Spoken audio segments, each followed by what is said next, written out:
The 100th anniversary of a landmark in Roxbury's Dudley Square will take place on October 10th. Hibernian Hall was originally the place to go for Irish dancing, where old world traditions mingled with the latest American hits. More than half a century later, as Dudley Square gets reinvented, the hall serves a new population with a mixture of activities ranging from civic engagement to the arts. To tell us about the celebration are the Resource Development Manager with Madison Park Development Corporation, Kay Mathew, and from Hibernian Hall, the Artistic Director, Dillon Bustin. Thank you both very much for being with us. Thanks. I want to start with Kay Mathew because the Irish dance era went out maybe, at least by the 1960s, but in between then and now, what's been going on in this building?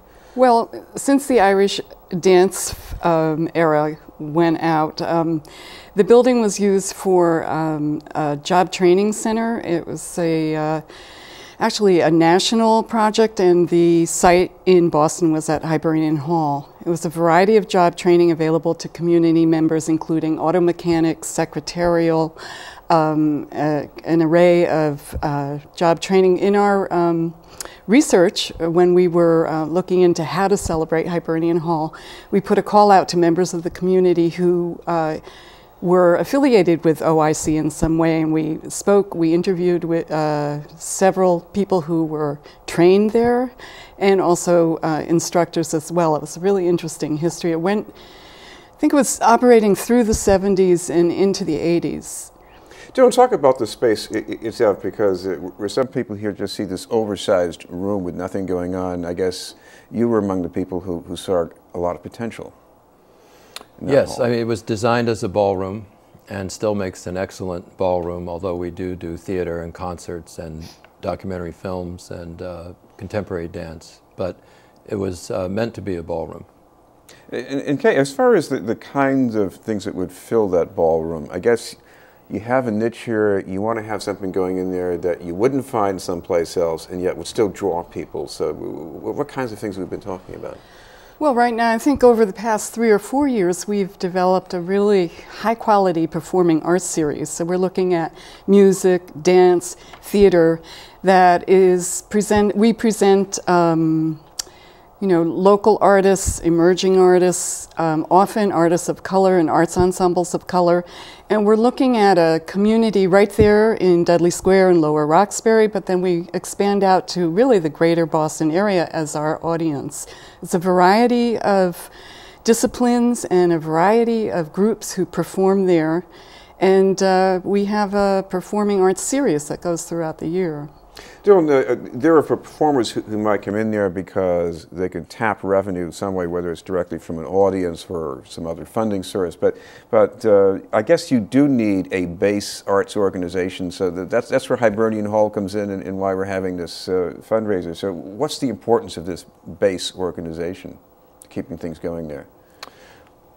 Well, the event on October 10th is called Sparks for Arts, and it's meant to be an award ceremony that not only thanks and recognizes our business sponsors and other donors, but also people in the community who are involved in the arts and arts education. Many of them work directly with teenagers and young adults. So this year, these awards, which are called the Community Catalyst Awards, are being given to Fred Woodard, who's a jazz guitarist, Janetta Tinker, who's a visual artist, Keita Sullivan, who works at the New England Foundation for the Arts, encouraging theater, and a dual award to Milton Wright and Marilyn Andre, who run a singing program, a vocal training program in Roxbury. And to talk about the people who are served by that program, because we've done at least one report before about people from the neighborhoods around this hall who are finding opportunities there too. I would say it serves a very, very broad range. You know, if we brought in a group to do Little Red Riding Hood right around Halloween, and there were lots of very small children there with their parents. We do a lot of programs for teenagers. For example, Vernon Robinson has a series he calls Young, Gifted, and Black, which is a talent showcase for teenagers. And then even middle-aged people, will have variety shows there that are mostly based on rhythm and blues and Motown and music of their era.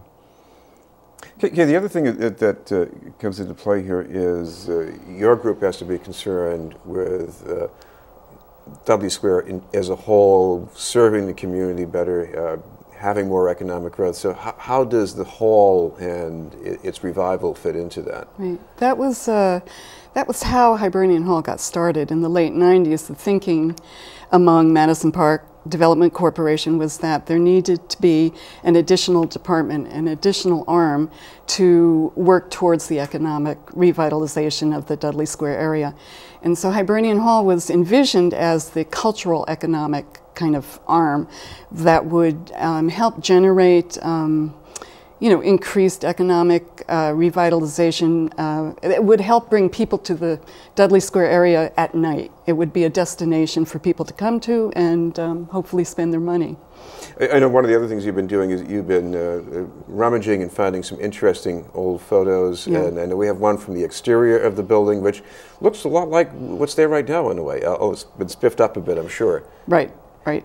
And some other pictures, I know you have a picture of some performers. This was a place we have to remember now, they had live music in those days, sometimes played by people from the surrounding neighborhoods as well. That's right, and it went on for years. The cornerstone for Hibernian Hall was laid in 1913 by James Curley. And you can still see that, the Roman numerals and the shamrock, right? Right, yeah. Right.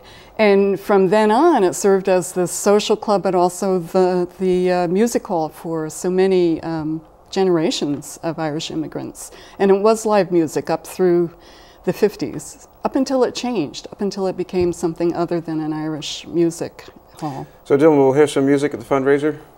Yes.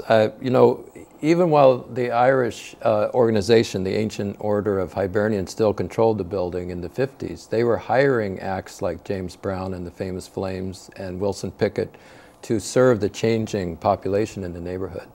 I've also seen meetings of the board of directors where they're saying, we've got to figure out a way to get more bar mitzvahs in here, because there was a wave of Jewish settlers coming into the neighborhood.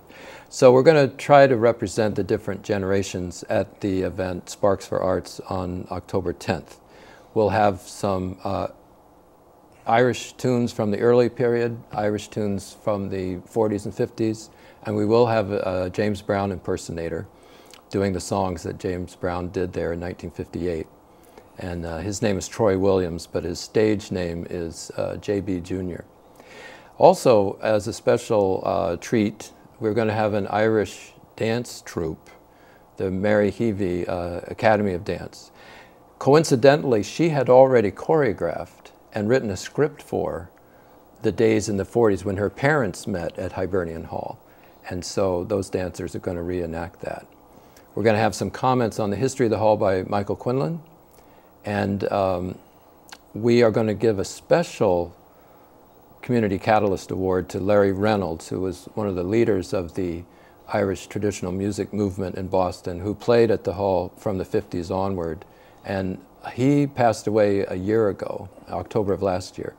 But his two sons, Larry Reynolds Jr. and Mike Reynolds, will be there to accept the award for him. And Kay, if people want more information about this or how to get involved, is there some number or website they can go to? There is. People can go to hibernianhall.org. They can also call 617-849-6335. And I want to say that the event is open to the public. We'd love to see people come down to Dudley Square and have some fun music, dance, and history. Hey, thank you both very much, Kay Mathew and Dillon Bustin.